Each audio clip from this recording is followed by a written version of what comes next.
The global supply chain isn't functioning as it normally does, and that's impacting us all around the world and here in the UK.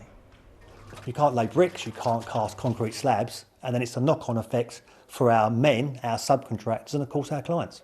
We normally have lots of Spider-Man, but this is all we've got, and we can't get any more. Don't know why we can't get any more Spider-Man at the moment. From Spider-Man for kids to semiconductors for cars, there's now a huge gap between supply and demand. The American consumer's buying strength is so strong and epic that we can't absorb all this cargo into the domestic supply chain. That's the boss of the port in Los Angeles, and well, look at the situation there. Dozens of container ships are waiting to dock, and this has been the knock-on effect. The Wall Street Journal reports Nike doesn't have enough sneakers to sell for the holidays, Costco is reimposing limits on paper towel purchases, prices for artificial Christmas trees have jumped 25% this season. The global supply chain is struggling. There are several reasons. The first is COVID. This is Claire Jones from the FT, speaking as England emerged from its lockdown earlier this year. The reason is we're all sitting at home, and rather than spending on things like events, things like eating out, which is what we usually spend most of our disposable income on, we're spending on things instead.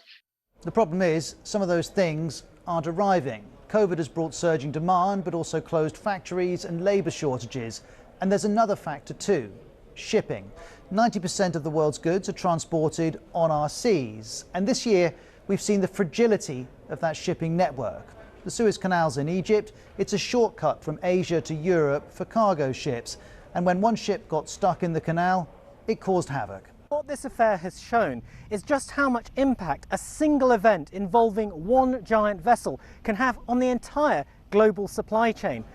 That vulnerability, from the Ever Given to the pandemic, has meant lots of containers in the wrong places. Add in surging demand, and the cost of shipping has spiralled. We'd never paid more than £2,700 for a 40-foot container coming to us from China. This morning I was quoted over £15,000 for a similar container. Prices have gone through the roof and it is becoming unworkable. And the rise in the cost of shipping described there plays into broader challenges. In every sector of the timber supply market, prices have gone up, supply chains have been less reliable, delivery drivers have been hard to get, so just everything has been difficult.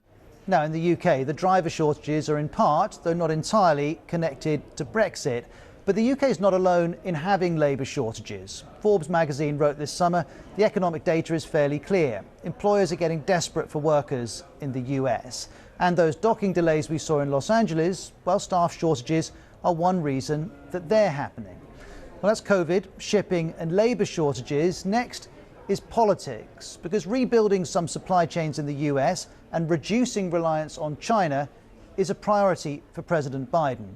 That reliance was particularly acute at the start of the pandemic when countries had shortages of PPE. Here's President Biden on that. We shouldn't have to rely on a foreign country, especially one that doesn't share our interests or our values, in order to protect and provide our people during a national emergency. Providing for the people is President Biden's goal, but supply issues have sometimes got in the way of that. Now, my last point concerns the complexity of how the global supply chain works, because globalization brought in a system of production known as just-in-time. This system creates savings by only delivering goods to firms when they need them, which is fine until they don't arrive. And we're seeing this now with the auto industry. It uses semiconductor chips. They're a vital component in cars and indeed in many electrical products. But there's been a surge in demand because we're all buying laptops and other electricals, and now there aren't enough chips. Because of this and other part shortages, Toyota has temporarily cut production by 40%. And then this is the head of Vauxhall UK. Well, it's a global problem. Obviously, it's affecting all of our industry, all of our competitors, and it's obviously suppressed our ability to manufacture. This is one of so many different ways the global supply chain is making itself felt. It's a reminder that something that can feel distant, like a port or ship or factory in China or the US, connects directly to all of us. And this will continue as Christmas approaches. If you think you're going to go into toy stores in December, as you normally would do, with Santa's wish list, and you're going to get what you want, you will be very disappointed.